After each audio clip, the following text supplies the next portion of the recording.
If you've been sold the idea that a side hustle is the only way to ensure financial stability, you're going to want to keep watching. In this video, I'll help you figure out if a side hustle is really the answer for you and your business, or if there are bigger questions you can be asking yourself to decide if what you're doing is taking you where you want to go. I'm going to share 5 points with you today, and the first one is about assessing why you even want a side hustle. Here's the thing. Often, if you're being pulled toward a side hustle, there's something off in your business, which we'll examine today. And so in this moment, if you're thinking about a side hustle, or maybe you think other people have one, or someone's inviting you to their side hustle, right? Or thinks that you should be doing this as well. What's bringing that up? Like, what's making you feel like you need it? Is it financial, right? Is it that you're not able to do things in your business you want to do? Is it because there's things in your personal life that you want to do that you're not able to do? So just take a moment to really assess why you might be being pulled to have a side hustle. I remember years ago when someone was inviting me into a side hustle, and it seemed at face value like a really great opportunity. And it was a small investment. There could be a big return. And when I looked closer, though, I realized that it was something that I didn't even want to do. And I couldn't even imagine doing it. But there was a part of me that needed to grow my business, right? My business needed to grow. I didn't need a side hustle. So start with assessment. Notice how you're feeling about it.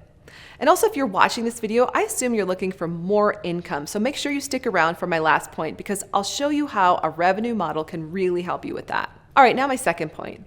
You want to ask yourself, if you're being called to have a side hustle, what's broken in my company right now? Is it that I'm not making enough money in the company? Is it that I'm working all the time? Is it that I don't like my team members? Or maybe I don't have any team members? But this is an opportunity to really look at what's broken, what's really pushing me toward feeling like I need a side hustle. This makes me think of one of my clients. And I remember working with her. Her business was growing. It wasn't growing as fast as she wanted to, but it was starting to, really take off. At the same time, someone brought another opportunity to her that could ride side by side with her current company. But at the same time, it was definitely going to pull her momentum. It was definitely going to pull her attention away. And after we started to talk about it, after we dug into it, she realized that it was a much easier path to continue to just grow her company and not take on this extra hassle, not take on this side hustle. So that's when I say, look at what's broken in your company, look at what's broken, because deep down, you probably just want to expand your company, but there's something that's not allowing you to do that yet. Third, often what I find is that the company isn't growing fast enough financially, right? Just like the example of the client I just shared. She wanted to grow the company, and an opportunity showed up, which often will happen, right? We have this revenue goal, and sometimes the money will show up in a different way, but it's not the way that we actually want to get there. And in fact, it pulls us away from what we're wanting to create. And so when opportunities for side hustles show up or drop in your lap, just ask yourself, right? Does this opportunity take me toward my revenue goal, or does it take me away from my revenue goal? If it takes you toward your revenue goal, it probably makes sense for your company. If it takes you away, it's a side hustle that doesn't need your attention right now. Before we get to my fourth point, let me know in the comments below if you're being pulled toward a side hustle right now, and kind of why you're feeling like that is, or what's not working in your company that's inviting you to the side hustle, or what's not working for you right now in your company that's making you feel like you want this. I'd love to hear. So fourth, when it comes to thinking about a side hustle and kind of getting stuck in that and it pulling away your attention, you can start to look at what you really do want.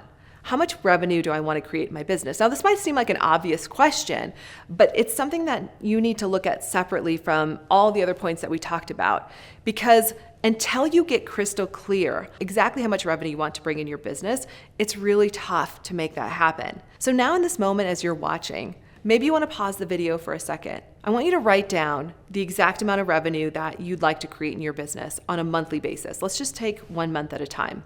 For example, if you doubled your revenue right now, how much would that be per month?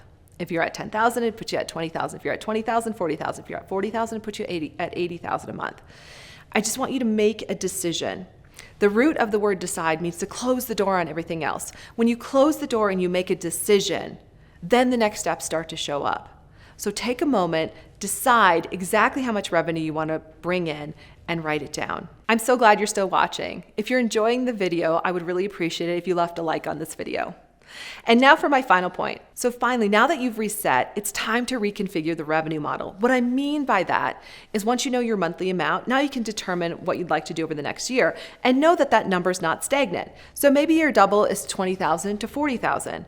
That's great. And maybe you're going to reach that in 6 months. Then what? What you don't want to create is a stagnant revenue model. So once you hit 40,000, you want to see an increase from there. So maybe you want to go from 40,000 to 50,000 to 60,000 to maybe 80,000 by the end of the year. So then you can see the trajectory from 20,000 a month all the way to tracking for $1 million a month at $83,333 a month, right? So you want to create a revenue model that gets you to where you really want to be. And for most of you, that's multi-6 or 7 figures. So let's say you've built it, right? You can see exactly what it would take to get to 7 figures. From there, we want to reverse engineer that. A revenue model is only as good as what you do with it, right? So once it's completed, you can ask the question, what's the fastest and easiest way to get there? It's one of my favorite questions because it opens up so many ideas to come through. We often encourage our clients to challenge themselves to come up with 50 ideas to answer that question. Brian Tracy introduced me to that idea years ago. It stuck with me because it's challenging to come up with those 50 ideas. But when you do, you will find gold on that list. And so many clients that we've worked with, when they do that, they start to see, because let's say for this example, let's say it's a 7-figure revenue model that you've created, and you ask the question, what's the fastest and easiest way to get there? And you come up with 50 ideas. There will be marketing ideas on there, but there'll be other ideas as well. Maybe there's things that you've thought about in the past, but you never moved forward with, or you've kind of wondered like, oh, I wonder if this will help me. Because you take those 50 ideas and then you prioritize them to your top 10. And then from your top 10, you rank them, right? What's the most powerful idea, and so on. When you start to put those top 5 ideas to work, I guarantee you're going to be moving toward that multi-6 or 7-figure goal faster than you can imagine. So you want a side hustle? Here's why that might not be the best thing to do. Often, when you're feeling the call to have a side hustle, or someone brings an idea to you and you think, yeah, maybe I should do that too, it's because there's something broken in your business right now. And it could be that maybe you're not making enough revenue. It could be that you're working all the time. It could be that the team members you have aren't a great fit. What's important to do is really ask yourself, what feels broken in my business right now that if it wasn't broken, I wouldn't want this side hustle? Because the answer will set you free. If you enjoyed hanging out with me today, stick with me, because up next, we're going to talk about how important it is to do what you love so the money will follow. Or will it? And remember, your 2X is waiting for you too.